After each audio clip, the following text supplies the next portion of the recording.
Shall we talk about what's going on in the newspapers this morning, if you are just waking up? Let me just show you the front page of the Times. Keir Starmer really hoped the new year would bring some joy. He could have a reset of government. And, of course, he's not just dealing with forces in this country, he's dealing with forces elsewhere. And it seems like every step he takes at the moment, he's under attack. A big mistake by increasing the windfall tax on North Sea oil and gas. The realm of international politics is no stranger to controversies, but the recent confrontation between former US President Donald Trump and UK Prime Minister Keir Starmer has added a fiery chapter to an already intense political landscape. Trump's pointed criticism of Starmer, including branding him as an idiot on live television, has sparked widespread debate. This exchange is not just a fleeting headline, but a reflection of deeper issues between the political ideologies and leadership styles of these two influential figures. In this detailed exploration, we unpack the events leading up to this confrontation, its broader implications, and the reactions it has triggered. Forces in this country, he's dealing with forces elsewhere. So this is the big story this morning. This is the Starmer, he wants to say, and actually on Monday there's a big speech about the NHS and the change of direction and his priorities. But obviously he's got much bigger problems because Donald Trump has attacked him, Elon Musk has attacked him as well. Trump says it is a very big mistake by increasing the windfall tax on North Sea oil and gas. And basically he's saying you're an idiot because you need to be fracking. We want cheap energy in this country. Hey, quick favour before we move on. If you find this political content interesting, go ahead and like the video and subscribe to the channel. Most of you watch without subscribing, and it's free, but it helps us out so much. Have you done it yet? Thanks a ton for the support. Now, let's get back to the video. You see, we forget that Keir Starmer is a lawyer, and lawyers are used to being attacked. Keir Starmer, since taking the helm of the Labour Party, has faced a mixed reception. While his supporters praise his efforts to steer the party away from the controversies of the past, critics argue that his leadership lacks authenticity and vision. Starmer's attempts to appeal to a broader electorate often appear calculated, leaving many questioning his ability to connect with the public. Get rid of the windmills, you need to frack, which is essentially what he's saying. I think people around this country will think, good on Trump. Yeah, exactly. I agree. I think, you know, Trump he's wading in for a reason, isn't he? You know, he's a very clever man, Donald Trump, and obviously Elon Musk, has just become kind of Donald Trump's right-hand man. This skepticism has intensified in light of his recent decisions, including his handling of international relations. Critics argue that his approach to foreign policy is opportunistic, particularly in his dealings with influential figures like Donald Trump. The latest clash has only added fuel to this narrative, highlighting the ideological gulf between Starmer's cautious diplomacy and Trump's brash, unapologetic style. He's even renting a property. Well, he's renting a property at Mar-a-Lago. He's actually on the compound. I mean, they're like this, those They two. are, and you know that because every time you see Trump now, somewhere you can see Musk in the background or next to him or something. So it's a good thing, but you know that they're two very powerful men. Donald Trump, known for his unfiltered remarks and combative demeanour, has always been a polarising figure on the global stage. His comments about Starmer reflect his broader disdain for political leaders who, in his view, lack strength and decisiveness. By labelling Starmer an idiot, Trump has reignited discussions about the power dynamics between the UK and the UK, particularly in the post-Brexit era. Which is the issue of the grooming gangs has raised its head again. I spoke about it. I didn't do breakfast yesterday, but the day before, this has all started to come up again about the fact the government will not allow a public inquiry to take place in this. And Musk has waded into this, saying Starmer has failed to prosecute gangs that groomed and raped girls.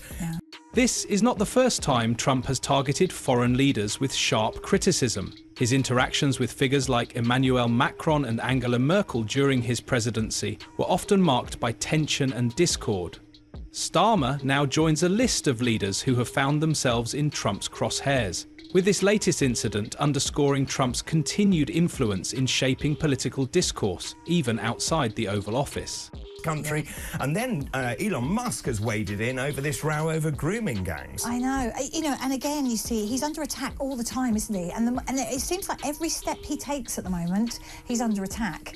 The media has played a significant role in amplifying the controversy. Trump's remarks quickly became a trending topic, with headlines dissecting every word and social media erupting with reactions. Supporters of Trump hailed his straightforwardness, while Starmer's allies rushed to defend his record. This is such a strong statement. He said, this is on yesterday, he said Starmer was complicit in the rape of Britain when he was head of the Crown prosecution for 6 years. Starmer must go, and he must face charges for his complicity in the worst mass crimes in British history. In the UK, the clash has sparked broader conversations about Starmer's ability to stand firm in the face of international criticism. Some commentators argue that this incident could either galvanise support for Starmer by portraying him as a victim of Trump's rhetoric, or further expose his vulnerabilities as a leader. That's a very strong and bold statement to make, isn't it? Which makes me think, that they are... There's a game plan here, I think. I mean, look at, if you think he's been in power now for 6 months, Starmer, and look at how many failings we've seen. In my view, with the elderly, and all the things he said before he was elected. Obviously now coming to power, I'm not going to touch anything to do with the elderly. He basically lied. He just lied. Starmer's response to Trump's remarks has been measured but firm. He has sought to downplay the personal attack, focusing instead on presenting himself as a pragmatic leader focused on the UK's domestic challenges. However, critics argue that his reluctance to engage directly with Trump's criticism reflects a deeper hesitation to confront divisive issues head-on.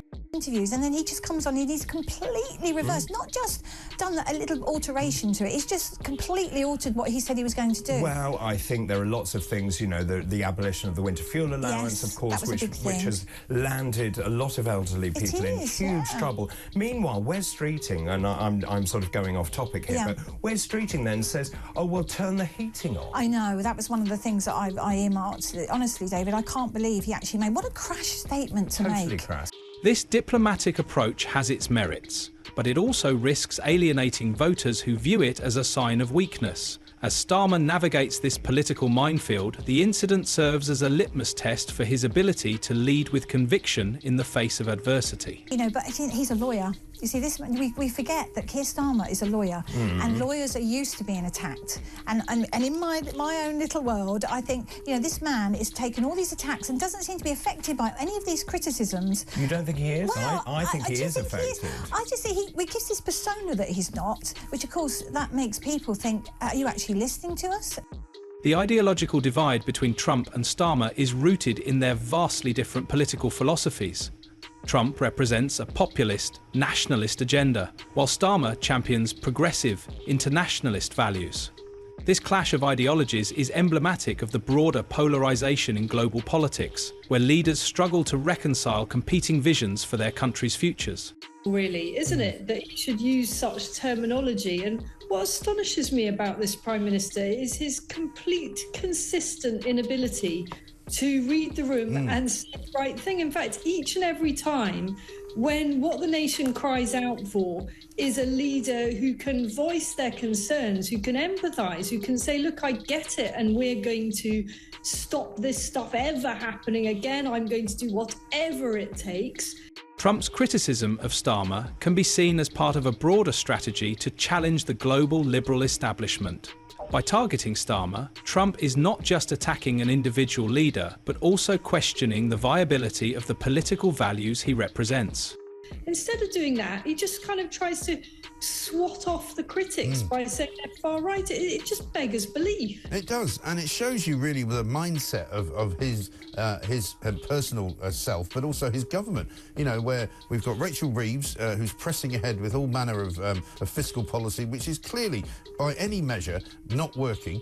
The public's reaction to the controversy has been predictably divided. Trump supporters have used the incident to reinforce their belief in his straightforward, no-nonsense approach, while Starmer's backers view it as an unwarranted personal attack. Social media platforms have become battlegrounds for these opposing viewpoints, with hashtags and memes further fueling the debate. The fact that British politicians are coming to America to support Kamala Harris. Well, there's some crazy guy in charge now in Britain, so I'm not surprised that she's doing that.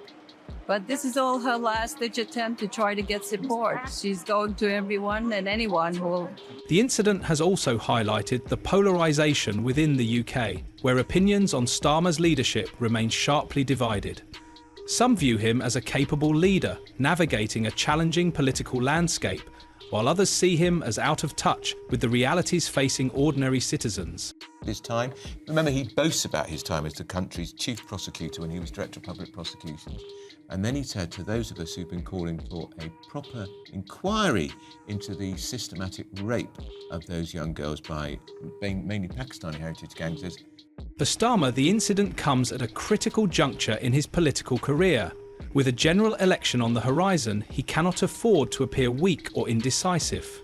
Trump's remarks, while inflammatory, offer Starmer an opportunity to prove his resilience and assertiveness as a leader. Have the president-elect saying, get rid of the windmills, you need to frack, which is essentially what he's saying. I think people around this country will think, good on Trump. Yeah, exactly. I agree. I think, Trump he's wading in for a reason, isn't he? He's a very clever man, Donald Trump, and obviously Elon Musk, has just become kind of Donald Trump's right-hand man. However, the controversy also risks overshadowing Starmer's domestic agenda, as he seeks to focus on issues like the cost of living crisis and public sector reform. This international distraction could divert attention from his policy priorities. By the UK Premier. Yes, he's coming tonight. What do you think of him? Some of his colleagues in government are quite critical of you. Well, I'm going to see him in about an hour, so I have to be nice, right? But I actually think he's very nice. I think he ran a great race. He did very well. It's very early, but he's popular, and I'll be seeing him, and I'll send you regards. Trump's ability to dominate headlines, even as a former president, underscores his enduring influence in global politics. His remarks about Starmer are not just about the UK, but also a demonstration of his capacity to shape international narratives. For Trump, this incident reinforces his brand as a disruptor, unafraid to challenge political norms. Well, he's renting a property at Mar-a-Lago. He's actually on the compound. I mean, they're like this, those They two. are, and you know that because every time you see Trump now, somewhere you can see Musk in the background or next to him or something. So it's a good thing, but they're two very powerful men. As Trump eyes a potential return to the White House, his remarks about Starmer also serve as a reminder of his ability to unsettle political leaders worldwide. For Starmer, this could be the beginning of a challenging relationship with a figure who thrives on confrontation. So there's another major problem for Starmer here, which is the issue of the grooming gangs has raised its head again. I spoke about it. I didn't do breakfast yesterday, but the day before, this has all started to come up again about the fact the government will not allow a public inquiry to take place in this. And Musk has waded into this, saying Starmer has failed to prosecute gangs that groomed and raped girls. The clash between Donald Trump and Keir Starmer is more than just a war of words. It is a reflection of the broader political dynamics shaping the world today. For Starmer, this incident is a test of his leadership and resilience. For Trump, it is another opportunity to assert his influence and challenge the status quo. Who are you with? GB News in the UK. Okay, good. But would you rather Nigel Farage had a bigger role? Well, I think Nigel is great. I mean, I've known him for a long time. He had a great election, too. He picked up a lot of seats, more seats than he was allowed to have, actually. They acknowledge that he won, but for some reason you have a very strange system over there. You might win him, but you don't get him. Nigel is a fantastic person. As the political drama unfolds, it remains to be seen how this controversy will impact the careers of both men and the future of UK-US relations. One thing is certain, the political landscape is as unpredictable and contentious as ever. If you enjoyed this breakdown, leave a like and subscribe to our channel. Watch more videos here for the latest insights.